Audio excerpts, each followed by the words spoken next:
চৰাইদেউৰ লংপটীয়াৰ ১ নং হাওঁফাওঁ গাঁৱৰ কণমানি অভিষেক গগৈক লাগে আপোনাৰ অকণমান সহায়।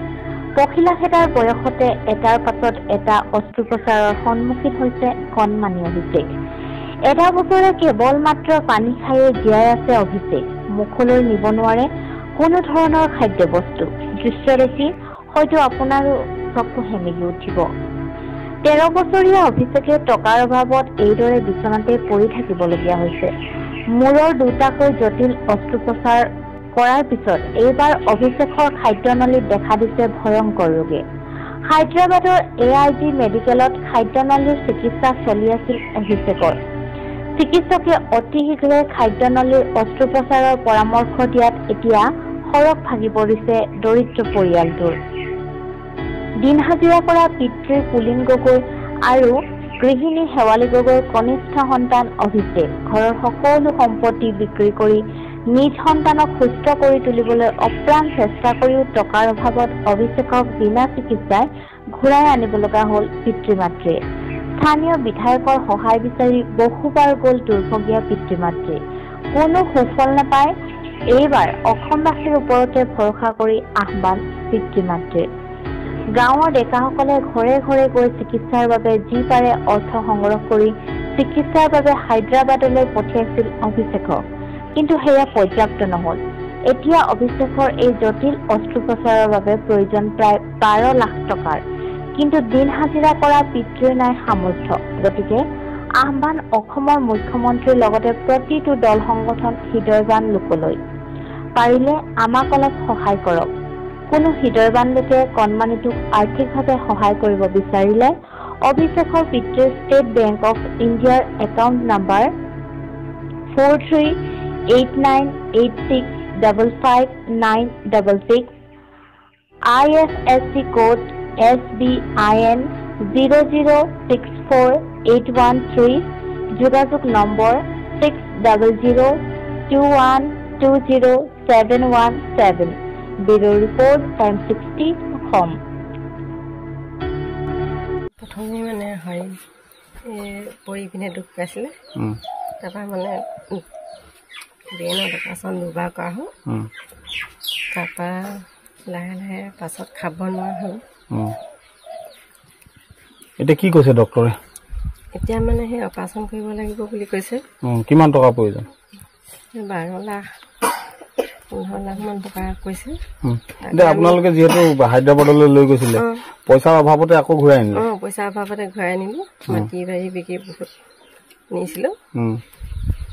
তাতে অসুবিধাত ঘূৰাই অনা হ'ল। এতিয়া কি আহ্বান জনাব মুখ্যমন্ত্ৰীলৈ, অসমৰ ৰাইজলৈ?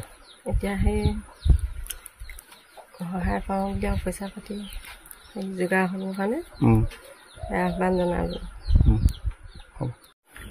প্ৰায় 1 বছৰ হৈ গ'ল। 1 বছৰৰ পাছতে খাব নোৱাৰে।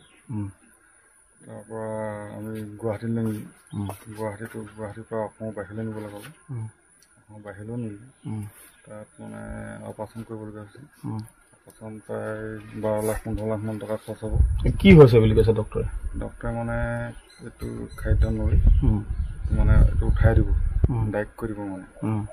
খাদ্যনলীজাতত কিবা মানে ইনফেকশ্যন হ'ল, তাত বেয়া হৈ গ'ল। এতিয়া কি ক'ব আপুনি? মুখ্যমন্ত্ৰীৰ লগত যোগাযোগ কৰিছে নি বা স্থানীয় বিধায়কৰ লগত যোগাযোগ কৰিছে নি? স্থানীয় বিধায়কৰ লগত যোগাযোগ কৰিছিলোঁ। মই গৈছিলোঁ দুবাৰকৈ। কি ক'লে? একো সহায় নাপালোঁ। একো নক'লে? আমাৰ তপন গগৈ ছাৰে মানে সহায় কৰি দিলে অলপ। এতিয়া আপুনি মুখ্যমন্ত্ৰীলৈ কিবা আহ্বান জনাব নি? মুখ্যমন্ত্ৰীলৈ আহ্বান জনাম। কি জনাব মুখ্যমন্ত্ৰীলৈ আহ্বান? সহায় বিচাৰিম।